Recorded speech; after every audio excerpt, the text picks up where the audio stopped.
Kumusta po kayo? Bago po ang lahat, first things first.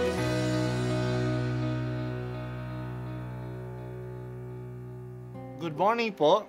Sinisimulan po natin ngayon ang first things first. At dito po, tinatalakay natin sa unang bahagi ng umaga natin ay ang first readings na binabasa po sa banal na misa. Ito pong tinatalakay natin kasi madalas po kasi marami na tayong alam tungkol sa gospel readings. Pero konti po ang nagsasalita sa first readings. Pero ang first readings, bahagi din po yan ng Biblia, ng banal na kasulatan. Kaya susubaybayan po natin ang mga first readings, basahin po natin at kuminsan kailangan ng basahin ng 2 o 3 beses bago maintindihan kasi hindi po tayo familiar sa mga istorya at sa mga kaisipan na tinatalakay dito. Ang pagbasa mula sa Aklat ng Pahayag. Wika ng anghel sa akin, halika at ipakikita ko sa iyo ang babaeng makakaisang dibdib ng kordero. Nilukuban ako ng espiritu at inihatid ako ng anghel sa ibabaw ng isang napakataas na bundok. Ipinakita niya sa akin ang Jerusalem, ang banal ng lungsod na bumababa mula sa langit buhat sa Diyos. Nagliliwanag ito dahil sa kaningningan ng Diyos. Kumikislap na gaya ng hiyas na haspeng sinlinaw ng kristal. Ang pader nito ay makapal at mataas at may 12 pinto. Bawat isa ay may bantay na anghel. Nakasulat sa mga pinto ang pangalan ng 12 lipi ng Israel. 3 ang pinto ng bawat panig, 3 sa silangan, 3 sa timog, 3 sa hilaga at 3 sa kanluran. Ang pader ng lungsod ay may 12 saligang bato. At nakasulat dito ang pangalan ng 12 apostol ng Kordero. Ang salita ng Diyos. Salamat sa Diyos. Kapistahan ngayong araw ng isa sa mga apostol, si Bartolome.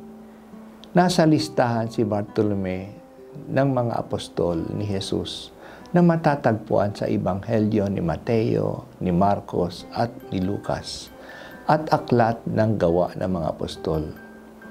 Pero walang listahan ng mga apostol ang Ebanghelyo ni Juan. Pero alam natin na tinawag niya si Natanael na maging apostol niya. Dinala ito sa kanya ni Felipe.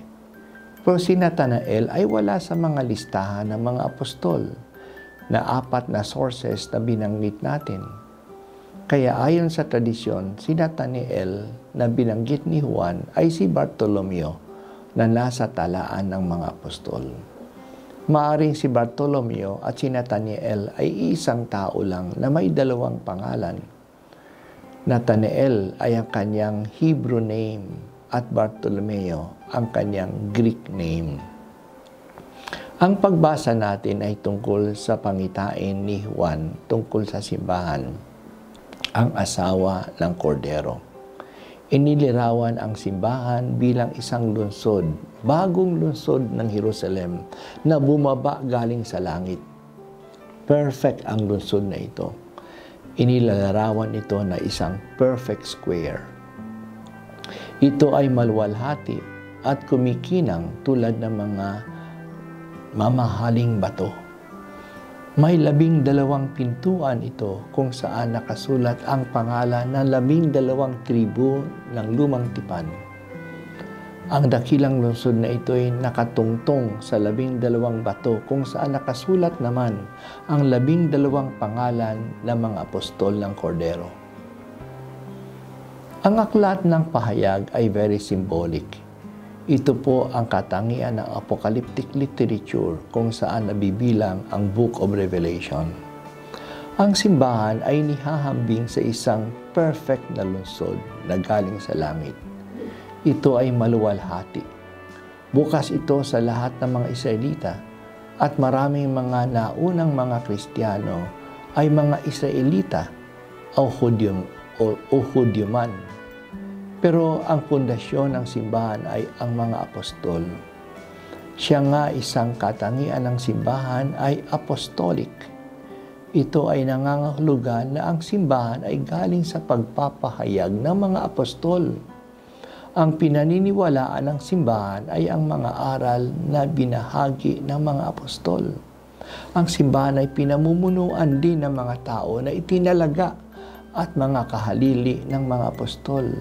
Yan yung mga obispo na nagpapatuloy ng misyon ng simbahan. Ang sigla ng mga apostol sa pagpapatuloy ng misyon ni Jesus ay nasa simbahan din. Kaya matatag ang simbahan at ito'y napapatunayan sa matagal niyang kasaysayan. Kahit ito ay nakatayo, kasi ito'y nakatayo sa pundasyon ng mga apostol.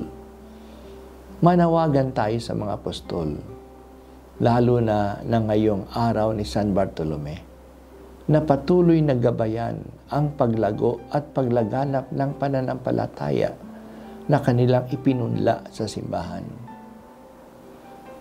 Kalat na sa buong mundo ang pananampalataya na ipinahayag ng mga apostol. Salamat o Diyos na bahagi kami ng simbahang apostolika na nakatayo sa mga apostol. Ibigay po ninyo sa akin ang pagkamasigasig ng mga apostol sa pagsasabuhay at sa pagpapahayag ng pananampalatayang ito.